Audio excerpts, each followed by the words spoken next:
కూటమి ప్రభుత్వం అదేవిధంగా జనసేన పార్టీ అధినేత deputy chief minister Pawan Kalyan garu YouTuber Raavan అనే వ్యక్తిని ఎలాగైనా సరే రిమాండ్లో పెట్టాలి.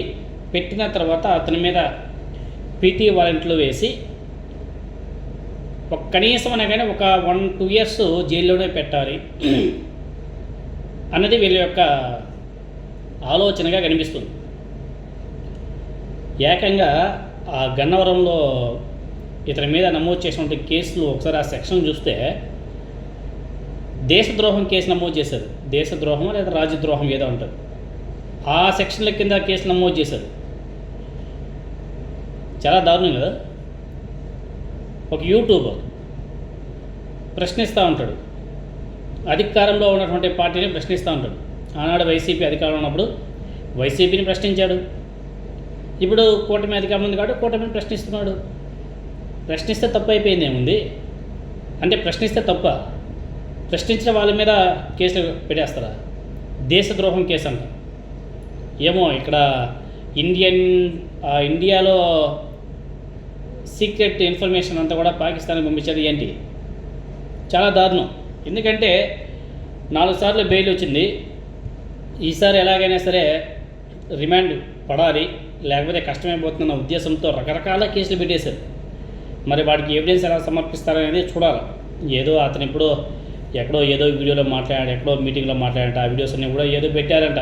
అవి మరి ఆ ఒరిజినల్ వీడియోసా లేకపోతే మార్పుడి వీడియోస్ ఏమైనా సరే సబ్మిట్ చేస్తారా కోర్టుకో అనేది చూడాలి. దాని మీద జాడా శ్రవణ్ కుమార్ గారు కూడా అనేక అనుమానాలు కూడా వ్యక్తం చేశారు. ఎందుకంటే కోర్టుకు కావాల్సింది డేటా ఇచ్చారా, తర్వాత అవి చూసిన తర్వాత రిమాండ్ ఇచ్చేస్తారు. తర్వాత వీటి మీద కౌంటర్ వేసుకోవచ్చు. అది టైం పడుతుంది.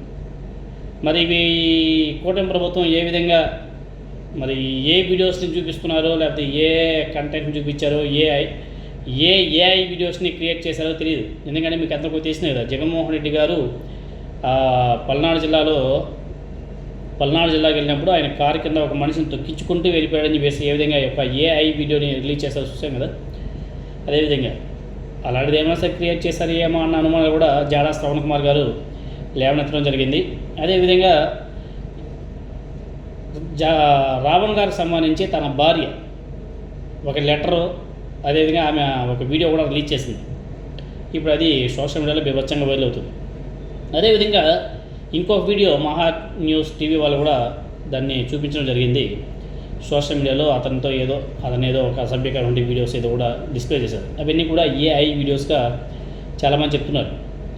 అంటే రావణ్ గారి మీద సోషల్ మీడియాలో వైరల్ అవుతున్నటువంటి అసభ్యకర వీడియో ఏదైతే ఉందో పూర్తిగా ఏఐ సాయంతో రూపొందించినటువంటి నకిలీ వీడియో అని చెప్పేసి ఆయన భార్య బచ్చలకూర అనూష గారు ఆరోపణ కూడా చేసింది.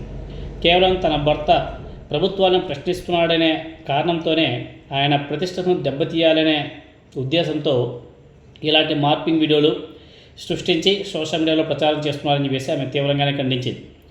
అదేవిధంగా ఒక పత్రికా ప్రకటన కూడా విడుదల చేసినారు. అదేవిధంగా వీడియో కూడా సోషల్ మీడియాలో వైరల్ అవుతుంది.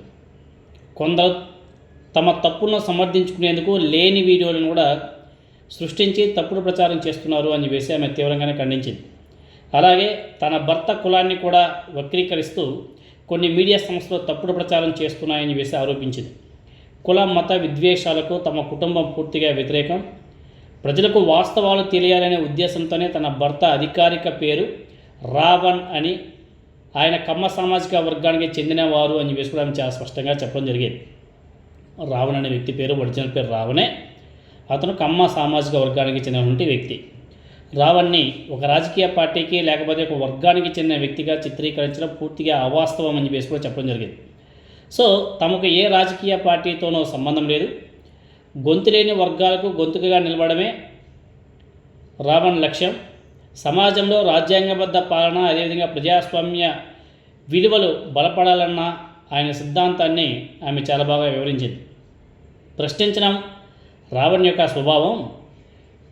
ప్రజాస్వామ్యంలో ప్రభుత్వాలని ప్రశ్నించడం తప్పు కాదు, సమాధానం చెప్పాల్సినటువంటి బాధ్యత అధికారులది, అదేవిధంగా సంబంధిత ఎమ్మెల్యేలు లేకపోతే మంత్రుల్లో చెప్పాలి. లోపాలను సరిదిద్దాల్సింది పోయి చట్ట వ్యతిరేక చర్యలకు పాల్పడడం చాలా అన్యాయం అని చెప్పేసి ఆమె బాధపడుతూ ఒక లేఖ రిలీజ్ చేసింది. కేవలం తన భర్త ప్రశ్నిస్తున్నాడనే కారణంతోనే ఉగ్రవాదిని పోలిన విధంగా కేసులు కూడా నమోదు చేయడం చాలా దారుణం. రాష్ట్రంలో ఇటీవల జరిగినటువంటి ఘటనల నుంచి ప్రజల దృష్టి మళ్లించేందుకే రావణ్ని లక్ష్యంగా చేసుకోవడం జరిగింది ఈ కూటమి ప్రభుత్వం. దీని మీద ఒకసారి ప్రభుత్వాల పునరాలోచన చేసుకుంటే చాలా బాగుంటుంది. తమకు ప్రభుత్వంతో పోరాడే శక్తి లేకపోయినా నిజాయితీ మీద విశ్వాసం ఉంది, న్యాయస్థానాలు అదేవిధంగా రాజ్యాంగ వ్యవస్థల మీద తమ కుటుంబానికి పూర్తి నమ్మకం ఉంది.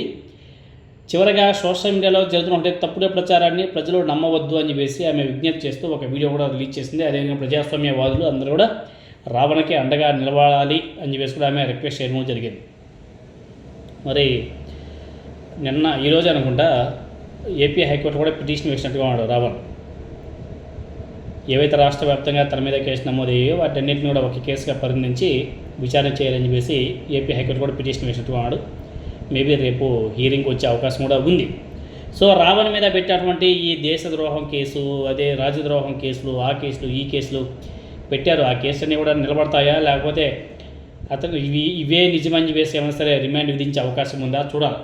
దీని మీద జాడా శ్రవణ్ కుమార్ గారే వాదన కూడా వినిపించబోతున్నాడు. కాబట్టి మరి దీని కథ వ్యవహారం ఏంటనేది తెలియాలంటే మరొక రోజు వేచి చూడాల్సిన అవసరం కూడా ఉంది.